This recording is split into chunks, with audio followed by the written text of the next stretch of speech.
तो यहाँ पर जागो फिर एक बार एक में यहाँ पर कैसे दिया गया है कि मानो जो एक नायक है वहां सो गया है। तो हरिवंश राय बच्चन जी की 3 जो कविता है यहाँ पर है, एक तो 3 रुबाइयां, बुलबुल, जाल समेटा। हिमालय पर्वत के ऊपर बादल को मैंने गिरते देखा है, और वहां पर क्या है, किस तरह सरोवर में जो है हंस तैरते रहते हैं।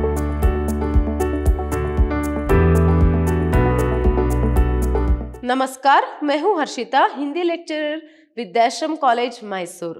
आज हम मैसूर यूनिवर्सिटी के 3rd सेमेस्टर बीकॉम की जो हिंदी पाठ्यक्रम है उसका परिचय जो है देखेंगे। मतलब यहाँ एक इंट्रोडक्शन क्लास है। देखिए यहाँ पर आपको जो टेक्स्ट बुक है इस बार वहाँ है आधुनिक हिंदी कविता। यहाँ पर आप उस बुक की जो चित्र है वहाँ देख सकते हैं।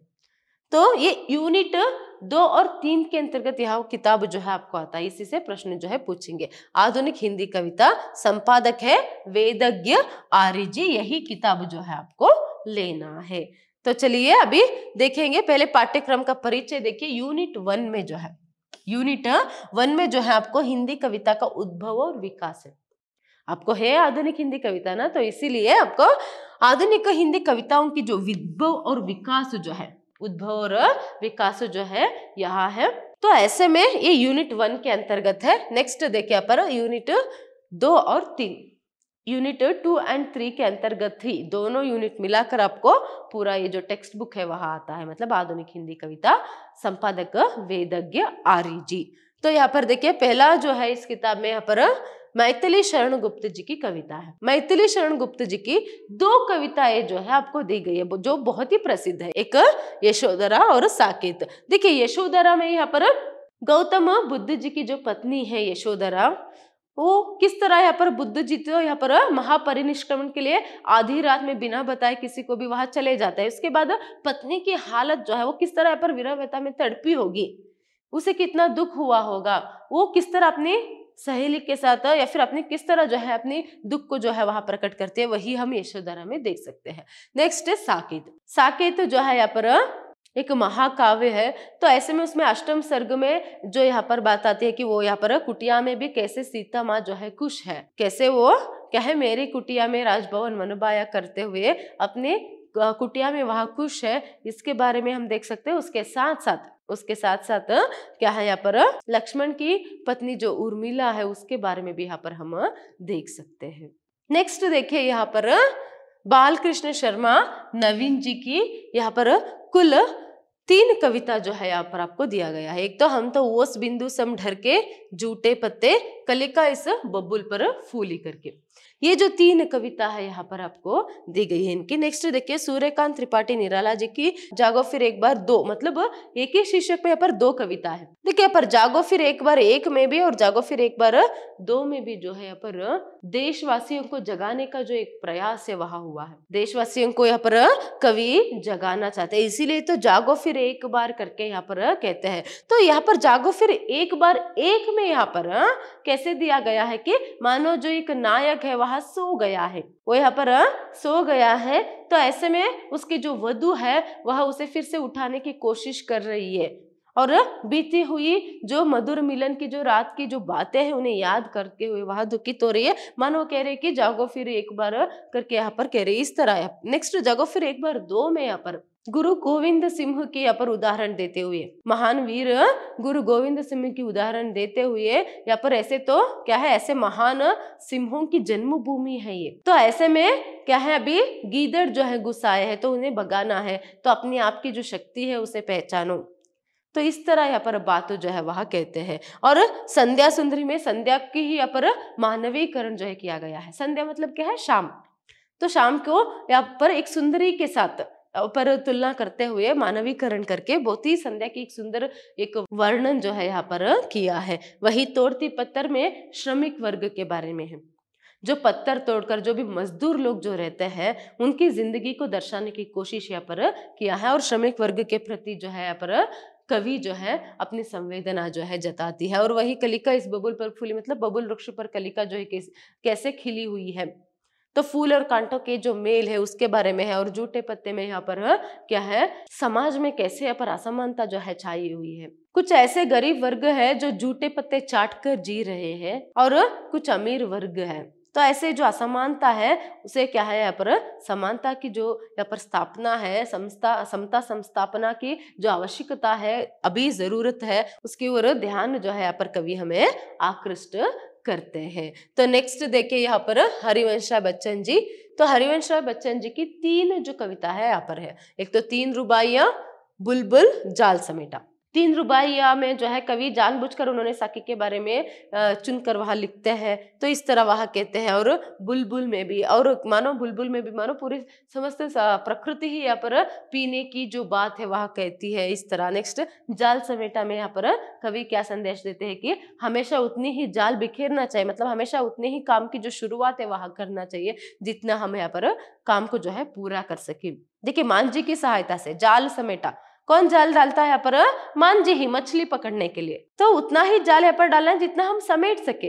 तो जाल समेटने में भी वक्त रहता है, तो इसीलिए वक्त क्या है यहाँ पर, कब वो जो बदलता है पता नहीं चलता, कब क्या है यहाँ पर नींद जो है आ जाती है पता नहीं चलती। उससे पहले काम को पूरा कर देना चाहिए। मतलब मनुष्य की जो यहाँ पर व्यामोह है उसे कम करने के लिए कवि कहते हैं, इच्छा रहना है, काम की शुरुआत जो है करनी है, अच्छे अच्छे काम करने हैं, मगर उन कामों को हमें पूरा भी करना है, समय रहते हुए क्या है पर सामान समेटना है, इसका अर्थ काम को पूरा भी करना है। तो ऐसे यहाँ पर कहते हैं। नेक्स्ट देखिए नागार्जुन जी के यहाँ पर बादल को गिरते देखा है, फसल और अकाल, और उसके बाद जो कविता है आपको दिया है।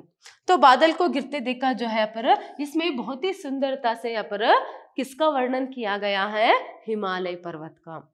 हिमालय पर्वत के ऊपर बादल को मैंने गिरते देखा है, और वहां पर क्या है, किस तरह सरोवर में जो है हंस तैरते रहते हैं, यहाँ तक कि चकवा और चकवी पक्षी को यहाँ पर प्रणय कलह चिढ़ते देखा है, और यहाँ तक कि क्या है यहाँ पर कस्तूरी मृग के बारे में, इस भी जो है बहुत ही सुंदरता से वहां की जो प्राकृतिक सुंदरता का वर्णन है कवि करते हैं। नेक्स्ट फसल में, फसल मतलब असल में क्या है, तो उसकी जो इज्जत है हमें करनी चाहिए। किसान और उसके साथ साथ किसानों की न जाने कितने हाथों की जादू है वहां, है ना, उनके श्रम का मेहनत का फल है फसल, किसानों के मेहनत का फल ही है फसल। और उसके साथ साथ क्या है यहाँ पर, सूरज की किरणें, हवा, और उसके साथ क्या है मिट्टी के जो भी तत्व है, देखिए सभी जरूरी है। तो इन्हीं से जो है यहाँ पर हमें फसल मिलता है, तो उसके पीछे कितना श्रम रहता है वो सभी जो है यहाँ पर कहते हैं। नेक्स्ट अकाल और उसके बाद, अकाल और उसके बाद एक बहुत ही छोटी सी कविता है जिसमें कवि ने क्या किया है, पहले अकाल में कैसे यहाँ पर एक गरीब गृह की जो है स्थिति हो सकती है, घर के लोगों से लेकर जानवर, यहाँ तक कि चिपकली चूहे भी भूखे रहते हैं, तो इस तरह बहुत ही अच्छे से वहां कहते हैं। और उसके साथ साथ उसके बाद मतलब अकाल के बाद जब घर में दाने आते हैं, देखिए 2 ही चित्र, एक अकाल के बाद घर में दाने आने पर कैसे, तो ये यहाँ पर 2 चित्र जो है वहां खींचते हैं। एक अकाल में बहुत ही दयनीय स्थिति, फिर उसके बाद कैसे जो है फिर दाने आते हैं और घर भर की आंखें जो है चमक उठती है। मतलब यहाँ पर उन लोगों की अदम्य जिजीविषा, मतलब एक जीने की इच्छा ही थी, जीवन में संघर्ष करने की वो जो शक्ति ही थी जिसके कारण वो जीवित रहे। फिर बाद में क्या है यहाँ पर दाने आने के बाद फिर से एक नई शुरुआत जो है वहां करते हैं। तो अकाल और उसके बाद। नेक्स्ट है नरेंद्र शर्मा के मेरा वैभव, बीती रात, आषाढ़ और युग की संध्या। ये युग की संध्या के बारे में कहते हैं, यहाँ पर आषाढ़ के बारे में वर्णन है। नेक्स्ट बीती रात करके यहाँ पर एक वर्णन है यहाँ पर कहते हैं, और मेरा वैभव मतलब भारत की जो वैभव है वहाँ हम यहाँ पर देख सकते हैं, देश की जो यहाँ पर प्राकृतिक वैभव जो है उसके बारे में भी वर्णन जो है हम यहाँ पर देख सकते हैं। नेक्स्ट देखिए यहाँ पर यूनिट 4, अभी यूनिट क्या है 2 और 3 हो गया, यूनिट 2 और 3 जो है पर उसमें इतनी सारी कविताओं को आपने देखा। नेक्स्ट देखिए यूनिट 4 के अंतर्गत आपको एक तो सरकारी पत्राचार है, फिर पारिभाषिक शब्दावली। यहाँ पर सिर्फ सरकारी पत्राचार है। सरकारी पत्राचार मतलब क्या है, ये जो सरकारी पत्र व्यवहार है वह किस तरह होता है, उसमें कितने भेद है, यही सभी हम इसमें जानेंगे। फिर नेक्स्ट है पारिभाषिक शब्दावली, मतलब पारिभाषिक शब्दावली मतलब क्या है, उसकी आवश्यकता क्या है, उसके महत्व क्या है, यही सभी हम जानेंगे। तो नेक्स्ट देखिए यहाँ पर प्रश्न पत्रिका का ढांचा। तो यहाँ पर देखिए आप देख सकते हैं कि आधुनिक हिंदी कविता से मतलब यूनिट 2 और 3 से जो है आपको 40 अंक के लिए प्रश्न पूछेंगे। कितने अंक के लिए? 40 अंक के लिए। और सरकारी पत्राचार मतलब ये दोनों जो है यूनिट 4 से है, ये दोनों आपको यूनिट 4 से है। सरकारी पत्राचार और पारिभाषिक शब्दावली, इन दोनों से मिलाकर कुल 20 अंक के लिए आपको प्रश्न जो है पूछेंगे। मतलब टोटल आपकी प्रश्न पत्रिका जो है वहां 60 अंक के लिए होगा, 60 मार्क्स के लिए। 60 मार्क्स के लिए जो है यहाँ पर आप एग्जाम लिखने वाले हो। तो यहाँ पर देखिए, एक तो कविताओं के जो भी सारांश है, समरी है, उन्हें अच्छे से याद में रखिएगा। और उसके साथ साथ यहाँ पर साप्रसंग व्याख्या तो आपको 5 अंक के लिए पूछेंगे ही। तो यहाँ पर इसके लिए आपको क्या है, कवियों का नाम भी याद रखना बहुत ही जरूरी है। कविताओं के नाम के साथ साथ उनके समरी के साथ साथ यहाँ पर कवियों का जो नाम है वह भी याद रखना बहुत ही जरूरी है। तभी साप्रसंग व्याख्या में आप पूर्ण रूप से 5 अंक यहाँ पर प्राप्त करेंगे। क्योंकि जब आप प्रसंग लिखेंगे, प्रस्तुत पद्यांश को, प्रस्तुत जो कवि है उनसे, उन्होंने यहाँ पर लिखा है, कविता का नाम है, वो सभी आपको लिखना पता है ना मेथड। तो इसीलिए यहाँ पर आपको कवियों का नाम भी बहुत ही जरूरी है याद रखना। और उसके साथ साथ क्या है यहाँ पर, नेक्स्ट सरकारी पत्राचार में पत्र भी आपको लिखने के लिए पूछ सकते हैं। या फिर सरकारी पत्र मतलब क्या है, पत्र के विशेष गुण या फिर अच्छे गुण कौन से हैं, या फिर उनके प्रकारों के बारे में भी पूछ सकते हैं। और पारिभाषिक शब्दावली के बारे में भी आपको प्रश्न जो है पूछ सकते हैं। तो ये कुल यहाँ पर क्या है, 60 अंक के लिए जो है यहाँ पर आपकी प्रश्न पत्रिका रहेगी। धन्यवाद।